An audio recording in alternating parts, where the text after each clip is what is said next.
artificielles non polluées. Elle entraîne beaucoup de maladies hydriques et le choléra, qui en Afrique malheureusement fait encore des milliers de morts. Merci M. Chinouki. Je vais passer le relais à M. Yann Ampona, qui représente le secrétaire exécutif de la Commission des ressources en eau du Ghana. Alors, M. Ampona, le Ghana, beaucoup d'efforts ont été faits. On sait que votre ministère a été créé tout récemment avec l'accession du nouveau président, M. Lato, donc créé en 2017, création donc, du ministère de l'eau et de l'assainissement. Ce qu'on peut savoir, c'est qu'il y a 90% de la population dispose de l'eau potable, mais à peine 15% de la population dispose de sanitaire. Donc quand on a parlé de l'histoire de la qualité, voilà un exemple de pays, 15% seulement de sanitaire. Et je rappelle aussi que 70% des eaux usées sont rejetées en mer. Donc on peut voir un petit peu les conséquences que ça peut faire au niveau sanitaire. Donc M. Ampona, est-ce que vous pourriez nous dire un peu quel est l'état des finances de ce secteur et quelles sont les grandes tendances? Que faites-vous pour optimiser et pour trouver des financements pour, par exemple, pour l'assainissement? M. Ampona.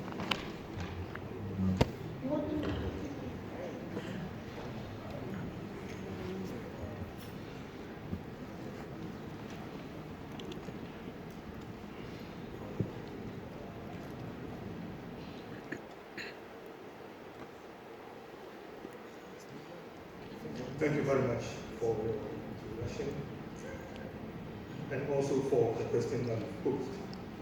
Yes, I'll be looking at it in terms of two key areas that are to do with the management of the resource and also the provision of safe water supply, and as you did mention, sanitation services. The typology, we looked at water resource management, and then also sanitation and water supply, with respect to the issues of governance, the stewardship, the first services, and also investments.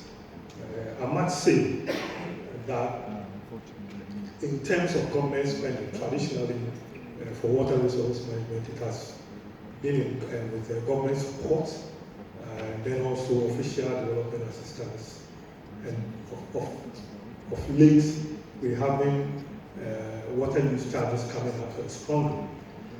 With respect to sanitation and water supply, the key has been with concessional loans from external sources and also from tariffs, but cost recovery is really, really modest.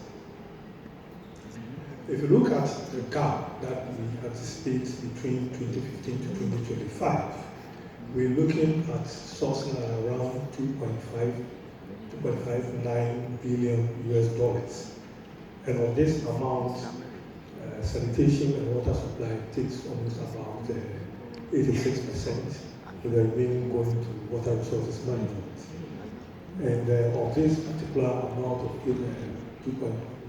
almost about 2.6 billion, capital expenditure also takes about 86.5%, and water resource management takes just about 3%. So on the average, annually, we are expecting to invest almost about 260 million dollars annually, which is quite good, given our circumstances.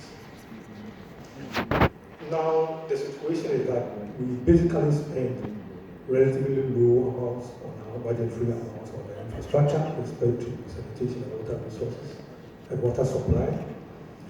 Expenditure is pretty low, just less than 1% of GDP. Even as we speak, it's just about 0.66% of GDP. Access to concessional lending is also declining. There's also a shift from grant to loan financing. And we're more focusing on the new infrastructure, but not looking at rehabilitation and maintenance of existing facilities that we have. And private partnership is quite new and quite new, and we need to up it up. Now, what is the policy direction with respect to funding based on all these circumstances? Is to look beyond the traditional means of funding, looking out of government budget, and also looking more out of traditional tariffs and so on. The first is to the fact that sanitation, especially, and water has been declared a priority in terms of infrastructure sector. And this dovetails into the government's setup of an operational Ghana Investment and Infrastructure Investment Fund. And the point is that you can qualify, the sector can only qualify to access this fund if it is declared as a priority. And that has been done. Again, we're looking at comprehensive impact investment partnership, especially we need to up the issues of private sector participation, and also to target sector actors, looking broadly at the strategic corporates, venture capital, the development of finance institutions, and also philanthropic investors. But last but not the least, and this is very key, we recognize that in order to attract all this investment and be able to go beyond that, we need to build accountability with respect to the institutions that govern water resources and also use the resource, especially with respect to water supply and sanitation. So these are the key policy directions that we're looking at now. Thank you very much for your attention.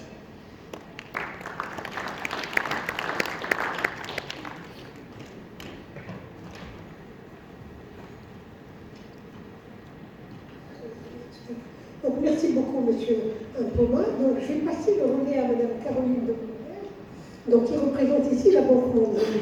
Donc, nous avons les bailleurs internationaux, le Fonds monétaire international. C'est une femme qui a été nommée, Madame Georgina, qui a été nommée hier donc à la tête du Fonds monétaire international, qui représente un peu cette tendance des pays de l'Est, et c'est une excellente chose, mais ce n'est pas le cas encore pour la Banque mondiale. Donc, Madame Dominguez, la question que je vous poserai, c'est quelles aujourd'hui sont les principales tendances qui façonnent donc les investissements de la Banque mondiale, avec peut-être une question, quel est l'esprit de philosophie donc des conditionnalités de la Banque mondiale. Parce que par exemple, on sait que pour avoir des prêts, ils exigent un peu la gestion participative et l'innovation. Un petit peu quel est cet esprit de la philosophie des conditions de la Banque mondiale. Ça peut être intéressant de voir. Madame Dominguez, si vous voulez bien.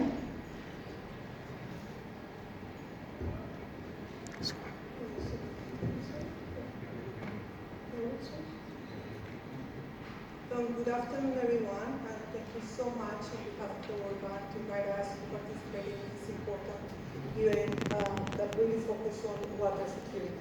Water security is at the core of the World Bank efforts in the water supply and sanitation sector. So what I will propose is that we look at the water financing needs for the sector and focus on how is the World Bank Group responding to the new challenges presented, in particular by the SDG goals and the decreasing water insecurity that many countries around the world are facing, in particular countries in the MENA region. So we know that there are significant water sector financial needs to achieve the SDGs. If just as a title of example, I take SDG S.1 and S.2, which talk about extending universal access to water and sanitation, an estimation is done that we require $140 billion to meet those challenges. And this, of course, is much, much more than what's required to meet the MDGs. It's 3 times as higher when the MDGs, the capital investment requirements were about 35 billion. From the 114 billion, as was pointed out by the Minister of Kenya and by the Executive Secretary of Ghana, mostly needs to go to sanitation.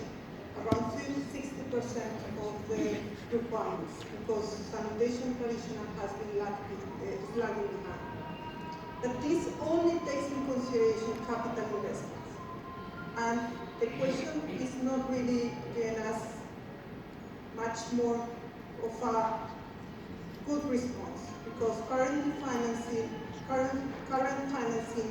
capital investment is only 16 billion. So there is a large funding gap that calls for action and calls for a lot of effort to mobilize 6 times as much But again, this is for capital investment. When we consider operational maintenance, requirements are added, and we can be talking about only for water supply and sanitation of about 300 billion. But even more, this is just for water and sanitation, which means that the shortfall for irrigation, when irrigation and water resource management is considered, would be even larger. So this means that the approach to what we finance and how we finance must change.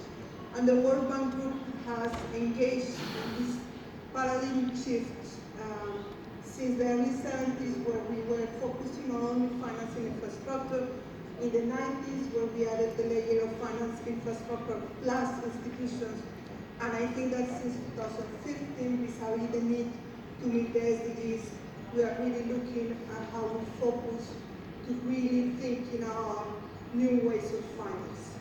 Obviously, not leaving behind the need to reinforce institutions and continue building infrastructure. So the World Bank Group today, as we engage with country governments, we are focusing on 4 lines of action. One is mobilizing commercial financing. Second, fixing the basics. 3, addressing the economic water or the full water cycle. And 4, I think it's very important, is embracing disruptive technologies. I put them in this order, but it doesn't mean that one needs to follow like this recipe. Mobilizing commercial finance is now and it's imperative. I have talked already about the large funding gap. And as the ministry, as the executive secretary from Ghana put it, traditional funding sources are not enough. Taxes, transfer, and external funding is not good enough. The sector is very highly reliant on donor funding, and we know that from forever. So here the idea is how we can help the sector to tap into commercial funds. And what we mean by commercial funds is not really something extremely sophisticated. We have to look at the whole spectrum of potential sources of commercial financing. Households to start with, which can mobilize microfinance to help pay for connection fees, container-based sanitation, as is happening in Kenya and the like. All the way through to how we finance the big gaps for large commercial utilities. And in this case, we are talking about how we tap into long-term capital in the form of insurance and pension funds, but issuing, for instance, bonds. But then the question is how we get to mobilize that commercial finance. And then the idea is we need to fix the basics. So yes, it's a new approach with all the tradition behind. We need to look at how we make credible supply side. Most or many utilities are on a vicious path. There is no tariff, no collection, which leads to the consumers using water inefficiently because tariffs are too low, so who cares? Service deteriorates, and the service deteriorates, water shortages comes, customers are less willing to pay, and this continues until we have a huge crisis and a huge rehabilitation cost. So, but we believe in the World Bank Group that a vicious path is possible.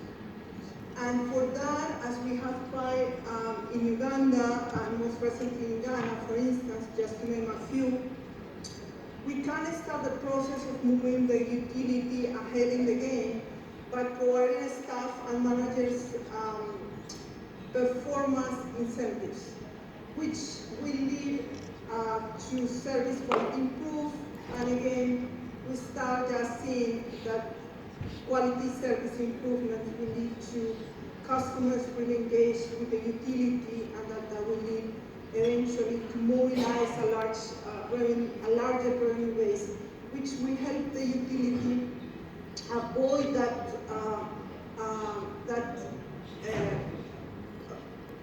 bad pattern of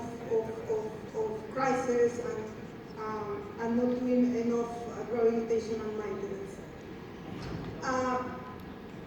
But another key point for the approach of the World Bank Group these days is addressing the full water cycle. And this means that we really need to do much more in terms of water resource management, as it was discussed this morning, starting by having very strong national information system that allow us to better allocate water across users and manage the resources in a sustainable way. But this goes all the way down to wastewater and how wastewater is treated, disposed of in the nature, and how we valorize the treated wastewater into productive uses such as irrigation and or artificial recharge of aquifer. And then finally, World Bank is really focusing on embracing disruption. Because today we see that we can do much more with the resources we have. And that comes thanks to technology. So disruptive technologies, we are talking about blockchain, remote sensing, probe satellites, innovations in water treatment, crowdsources of new solutions, adopting energy efficient technologies. And there is all the question of sanitation. Can we lower the cost of sanitation service provision? And by that, we will lower the requirement needs to fund the sector. And in this, the bank is increasingly researching and in projects we are implementing decentralized solutions of grid wastewater treatment process, container-based sanitation, waterless toilets, and water reuse. And again, with these 4 things, I think that we are helping countries advance into finding ways to narrowing the gap of financing and at the same time making best use resources available, including water. Thank you so much. 300 milliards donc, de dollars, c'est le chiffre qui a été avancé. Donc un chiffre, une inflexion forte, puisque la politique, si on peut dire, de la Banque mondiale est passée du financement des infrastructures au renforcement des capacités institutionnelles, à la recherche de nouvelles méthodes donc, financières novatrices. Donc un chiffre, une inflexion, un objectif de la Banque mondiale qui serait une meilleure gouvernance dans les services maintenance pour assurer une durabilité des ressources hydriques. En un mot, si je peux dire, faire plus, oui, parce qu'il y a une pression démographique, parce qu'il y a la littoralisation, parce qu'il y a toute cette urbanisation, mais faire plus, mais en même temps faire mieux donc dans la ressource hydrique. Merci beaucoup, Madame Dominguez. Alors, nous sommes au Maroc, nous sommes à Marrakech, et donc je vais avoir le plaisir de passer le relais à M. Himo Ben Saoud, qui est donc directeur des affaires administratives et financières du département de l'eau, et M. Islam Joliot qui le suivra à la direction du budget. Donc, M. Ben Saoud, peut-être que vous vous rappelez ici que le Premier ministre, chef de gouvernement, pardon, on ne dit pas le Premier ministre, on dit chef de gouvernement, c'est Saadine Al-Thmani, avait annoncé hier dans son discours que chaque année, le Maroc donc, construisait 2 barrages, 2 grands barrages, et en même temps plusieurs petits barrages, ce qu'on appelle les barrages collinaires. Et votre ministre, M. Abdallah, avait annoncé que donc, le Maroc assurait le transport du bon souvenir de 18 milliards de mètres cubes, et qu'il avait procédé, qu'il étudiait le financement de 4 usines de dessalement, sachant que l'usine de dessalement, c'est quand même une infrastructure qui coûte très cher. Donc, M. Nizam, si vous voulez bien nous dire un peu comment est-ce qu'on va optimiser cette gestion donc, de la ressource hydrique, qu'est-ce qui se fait actuellement, et surtout comment optimiser un peu ces ressources qui finalement ne sont pas en très très grande abondance. M. Nizam. Cet après-midi, pour échanger autour d'un thème aussi important que le financement de la sécurité hydrique. Donc, pour ma part, je vais vous parler du cas Maroc. Donc, j'avais prévu une présentation un peu qui dépasse le temps dont on a parlé. Je vais aller directement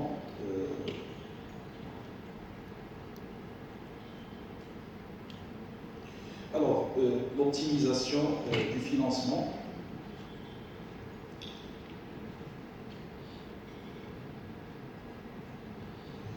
l'optimisation du financement, je pense qu'il trouve l'origine ou les éléments de réponse dans la gestion intégrée des ressources en eau.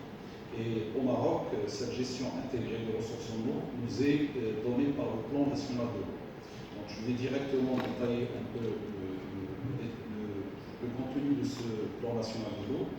Donc un projet de plan national de l'eau avait été établi par le département de l'eau et soumis à la commission interministérielle de l'eau en 2015. Il a été validé par la commission interministérielle de l'eau. Donc il fixe des objectifs précis. Donc, sur l'axe gestion de la demande et valorisation des ressources en eau, atteindre des taux de rendement de 80% pour les rendements des réseaux de distribution et aller vers la reconversion à l'irrigation localisée à un rythme de 50 000 hectares par an pour à terme économiser plus de 2 milliards de mètres cubes. Sur le deuxième axe, gestion et développement de l'offre, donc c'est le point que vous avez évoqué tout à l'heure, la construction des barrages. Donc on se fixe comme objectif à l'horizon 2050 de mobiliser quelques 32 milliards de mètres cubes d'eau par les barrages. Aussi le développement du programme de dessalement de l'eau de mer avec à terme la mobilisation d'un volume de 500 millions de mètres cubes par an et la réutilisation des eaux usées aussi avec à terme la mobilisation de 325 millions de mètres cubes. Il y a aussi le troisième axe qui concerne la protection des ressources en eau et du milieu naturel et l'adaptation au changement climatique qui consiste donc à poursuivre la construction des ouvrages de protection contre les inondations et le développement des contrats de l'eau. Monsieur le directeur de l'agence d'Intensift a présenté ce matin les bienfaits de ces contrats de nappe sur les ressources en eau, notamment souterraines. Donc, en plus d'un axe sur les réformes réglementaires, institutionnelles et organisationnelles, en plus des mesures financières. Alors, ce projet de PLE est chiffré à 262 milliards, à peu près, par la promulgation de la loi 3615 sur l'eau, qui prévoit un horizon de planification sur 30 ans. Donc, ce projet est en train d'être actualisé actuellement pour justement nous permettre de nous projeter sur l'horizon 2050 et surtout prendre en considération les effets des changements climatiques parce que, comme l'avait rappelé Monsieur le ministre de l'Équipement hier, nous sommes en train de financer l'impact des effets des changements climatiques dont nous ne sommes pas responsables. Je donne un exemple. Pour la construction des barrages actuellement, on est dans la logique d'aller vers les tailles hautes des barrages, justement pour stocker le maximum d'eau, pour pouvoir gérer les irrégularités interannuelles, mais aussi pour pouvoir stocker les eaux de pluie. Alors, je disais qu'en attendant la validation du plan national de l'eau qui couvrira 2020-2050, un programme prioritaire a été établi pour couvrir la période 2019-2026 avec un coût d'investissement de 115 milliards sur cette période. Alors, pour le financement de ces programmes, donc, nous avons les principaux acteurs qui interviennent, c'est l'État par le biais du budget général de l'État. Je prends juste le cas de la mobilisation des eaux de surface par le barrage, un budget sur les 18 dernières années, un budget de 41 milliards de dirhams a été alloué au département de l'eau. Il y a aussi les bailleurs de fonds qui sont présents, mais avec de plus en plus de conditionnalités. Les usagers participent aussi au recouvrement par la tarification. Et ces dernières années, on a commencé à faire appel au partenariat public-privé. Alors, le secteur de l'eau, c'est connu, c'est un secteur capitalistique. Donc, il s'est basé jusqu'à présent sur le financement, sur le budget général de l'État pour son financement. Mais avec le volume des financements et des investissements qu'il faut faire en place, qu'il faut mettre en place ces dernières années, il faut aller vers bien sûr, le renforcement du budget général, de la contribution du budget général alloué aux différents départements et le renforcement aussi des subventions avec l'accompagnement des opérateurs pour la mobilisation des financements, mais aussi le recours au PPP chaque fois que c'est possible en mettant en place des incitations adéquates. Alors, je terminerai par un cas de financement d'un programme du secteur de l'eau que nous considérons comme un cas de success story. Donc, il s'agit d'alimenter en eau potable quelques 30 000 localités. Ça date de 1994. C'est un programme qui est initié en 1994 pour un investissement de 20 milliards de dirhams. Donc, le projet a été réalisé dans une logique de déconcentration pour la mesure où il est pris en charge par les services déconcentrés du ministère. Nous avons fait de la concertation, nous avons fait aussi l'approche genre parce que les femmes ont été associées à ce programme et nous avons noté que leur décision était de taille dans la gestion de l'eau. Et ceci dans un cadre de participation. Donc on a exigé une participation des usagers à hauteur de 5%, des collectivités territoriales à hauteur de 15% et le reste financé par l'État et par les bailleurs de fonds. Il faut rappeler que ce programme a été primé par les Nations Unies en 2004. Merci pour votre attention.